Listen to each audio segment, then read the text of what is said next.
Welcome to Cole Camp Tough TV. My name is Jesse Stevens here with John Moore. And welcome, John, to the Patriot Playoff Preview 2025.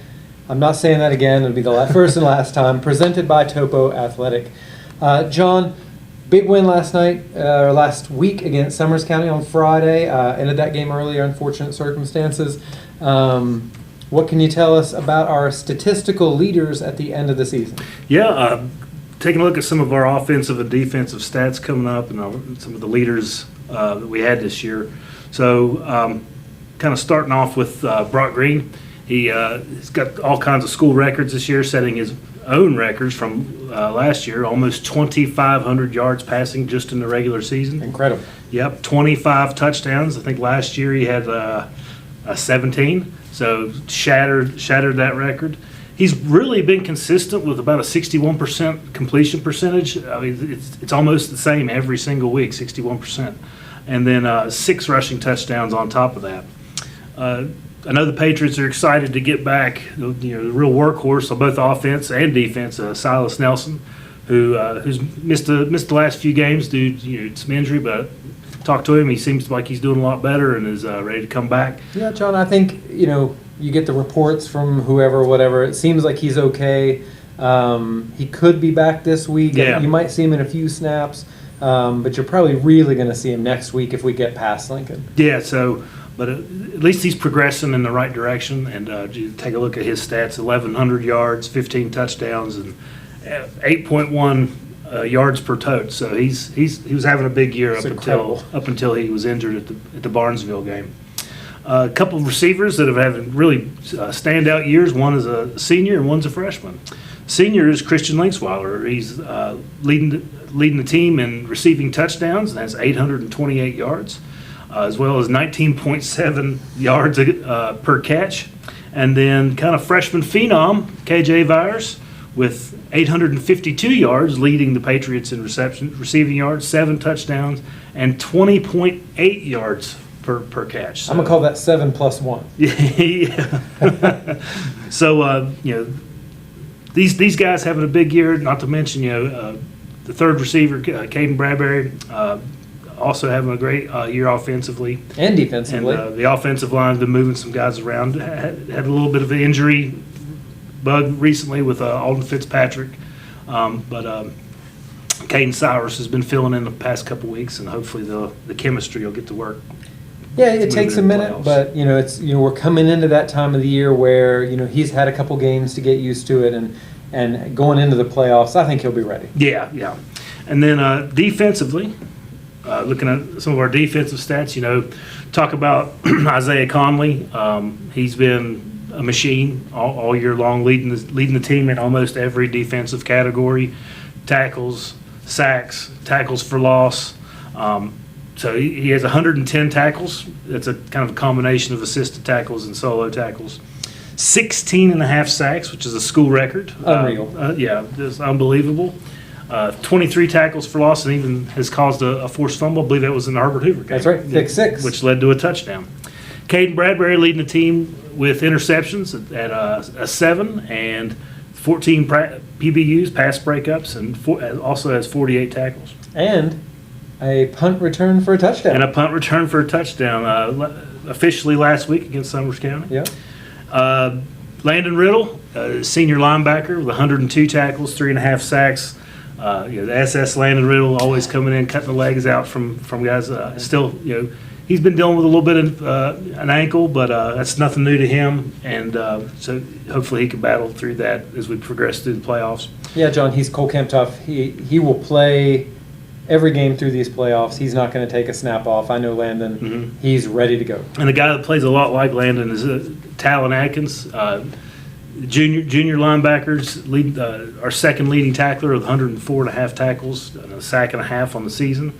So this is just a few of the notable guys on that Patriot defense. You got Isaac Redden, you got Alex Blankenship, Landon Phelan, who scored a touchdown last week at the fullback position.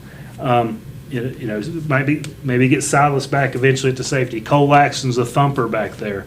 So we said it in the coverage on Friday. Like, if you're going to catch a pass over the middle, you play for another team. You probably better watch out for Cole Laxton. Mm-hmm. So that's just a look at some of our statistical leaders on offense and defense as we head into the playoffs with the regular season complete.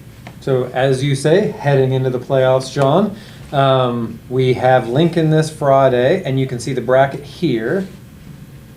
So we have Lincoln this Friday. That is a notable matchup. What can you tell us about Lincoln? Well, it's the second time in school history we've ever played them.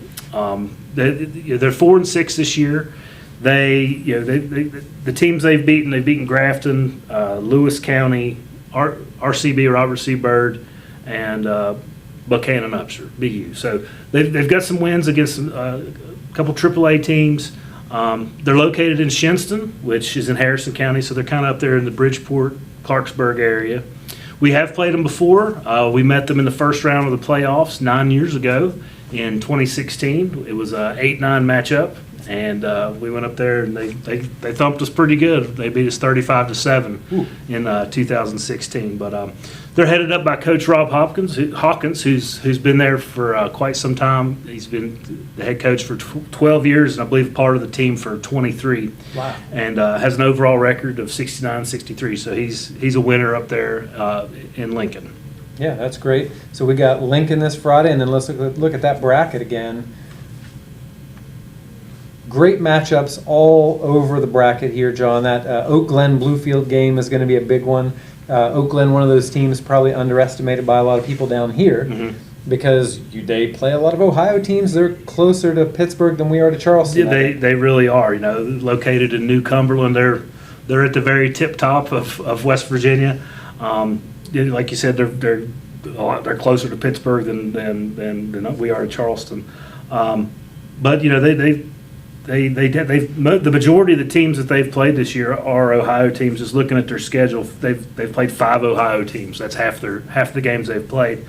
But they got wins against Weir and St. Mary's, Belpre, Ohio, Buckeye, Ohio, Steubenville Catholic, Bridgeport, Ohio. Bridgeport, Ohio. Not Bridgeport, West Virginia. Yeah. And East Liverpool, Ohio. So, and they played the Seabees last week of the season. They played them really tight. So the Seabees are a single A, top 3 team in single A, a contender for the state championship. Yeah, they are third in single A, and if you look at their record this year, impressive. They've had a lot of wins. They're a good team. Yeah. So playing them tight means they probably play good football. And that's the only game that's going to be played on Saturday. Every other game in Double A will be a Friday night game. So probably it has to do with the distance. It's 5.5 hours from New Cumberland to Mitchell Stadium in Bluefield. Yeah, as we look at our potential matchups down the road, it looks like Logan and Doddridge County is a game that matters to us. Doddridge, good team this year, really laying it to people. They beat Liberty Raleigh here, our cross-county rival, pretty badly at the beginning of the season. I watched that game, and it was really impressive. Sure, certainly. And we're not looking past Lincoln whatsoever, but it is neat to just kind of take a look at the bracket and see what we're looking at. Doddridge, even though they're coming in with the number 5 ranking, they're undefeated. They haven't lost a game all season long, and they've got 5 teams on their schedule that they've beaten that are in the playoffs.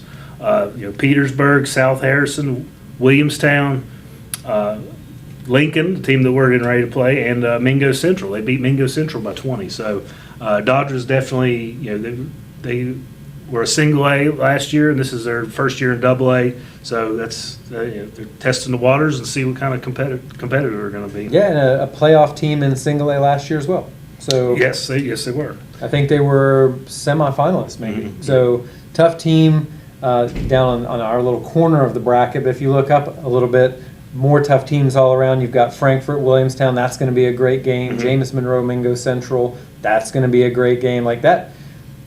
Games to watch. That might be the best one to watch. Yeah, the James Monroe Mingo Central game. That's certainly going to be one that I'm going to be paying attention to. Is the winner of that will take on Frankfort and Williamstown. But Williamstown, they were outside of the rankings the entire season and snuck in at the 16th spot in the very last week after getting a win against Scott 41-21. They're the only team to beat Roane County. Roane County's 9-1, and Williamstown the only team to beat them. Traditionally a single A powerhouse. I was talking to Jesse earlier. They know how to win. they've been there before, and they have a tough task taking on the Frankfurt Falcons and traveling up to Ridgely to take those on. Yeah, undefeated, defending state championship Frankfurt. That's a tough matchup. I don't envy them in a first-round matchup there. That's going to be a rough place to go up and play, but if anybody can do it. Traditionally, they're a powerhouse. They know how to win. You just got to play every game as it comes to you. And you mentioned Roane County there. Roane County picks up Clay County in the first round this year. Tough matchup for Clay County, I think. Roane County is a good team. They lost the one game to Williamstown, which is a little bit of an aberration.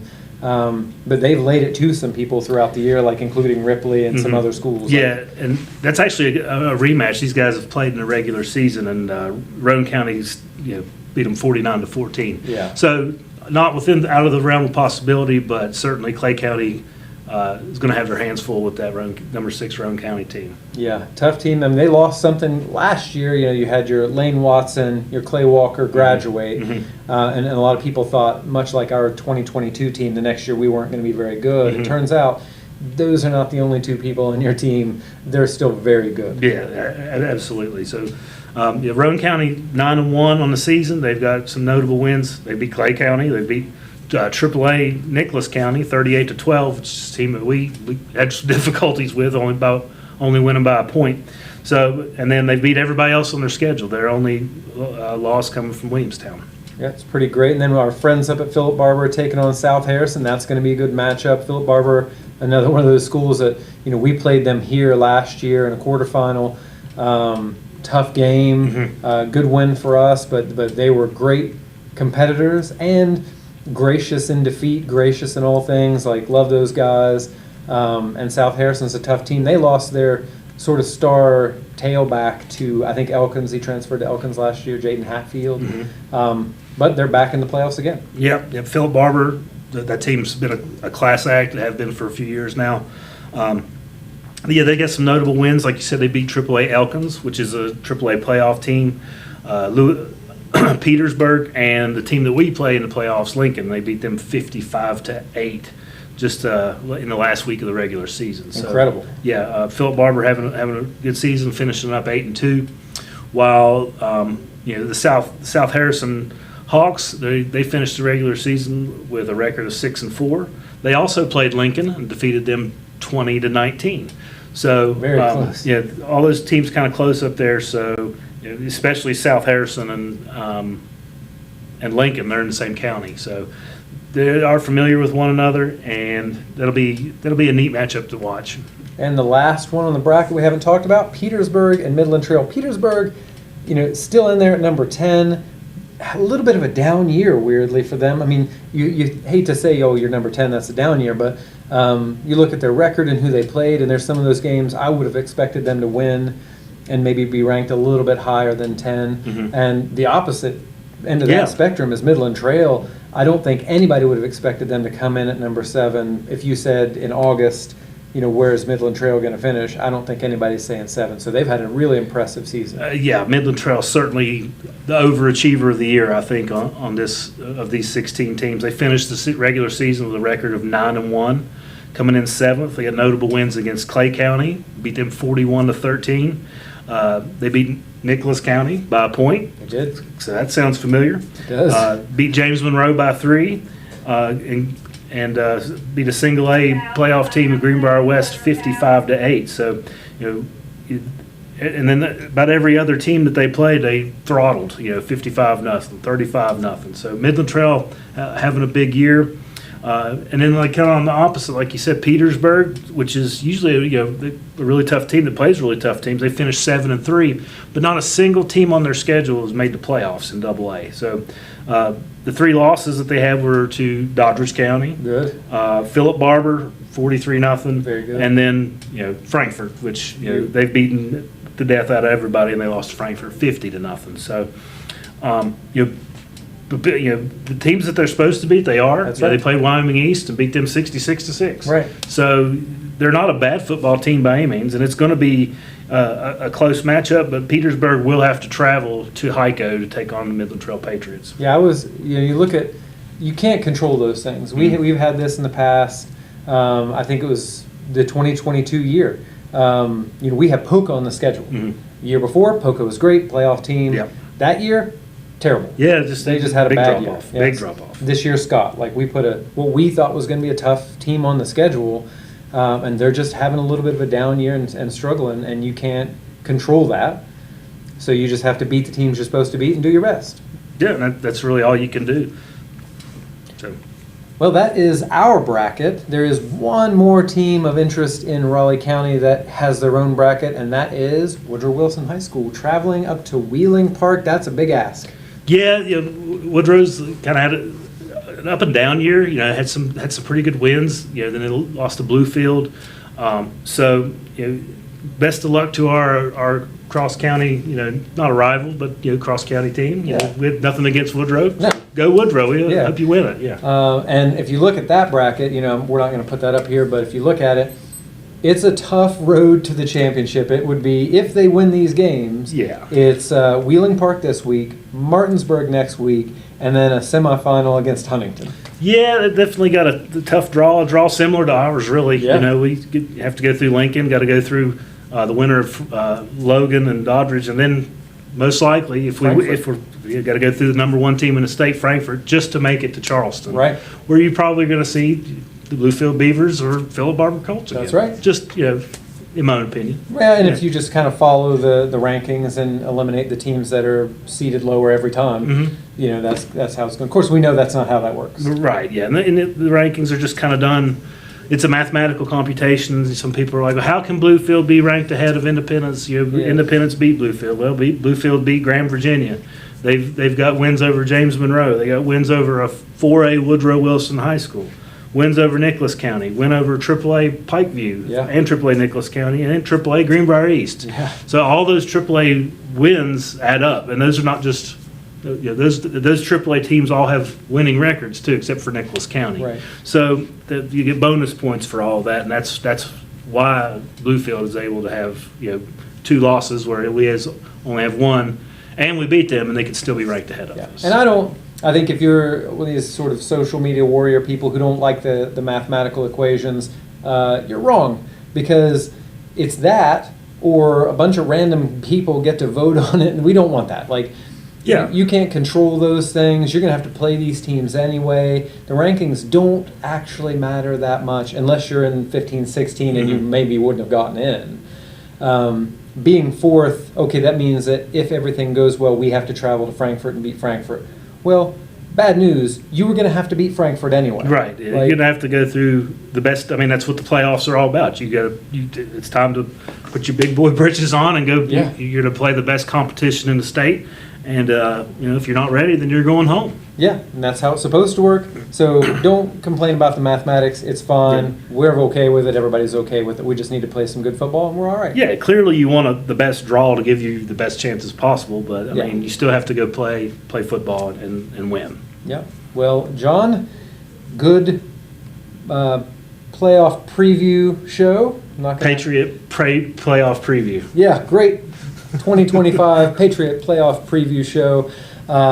We will be with you Friday evening at 7 p.m. Tune in on Coal Camp TV, or better yet, come to Coal City, sit in the stands, cheer for the team. The weather looks great. Yeah. I'm going to knock on wood a little bit. No commentators curse there. The weather looks great. So hopefully we'll see you out here. Pack the stands, Patriot faithful, and let's get us a win. Sounds good. All right. See you Friday. See you Friday. It would be naive to assume a single moment defines a runner. That merit is achieved through intensity, pain endured, or miles run. Maybe true success isn't about the big moments. It's about the little ones. Maybe the sum of a runner equates to the number of times they simply chose to say yes.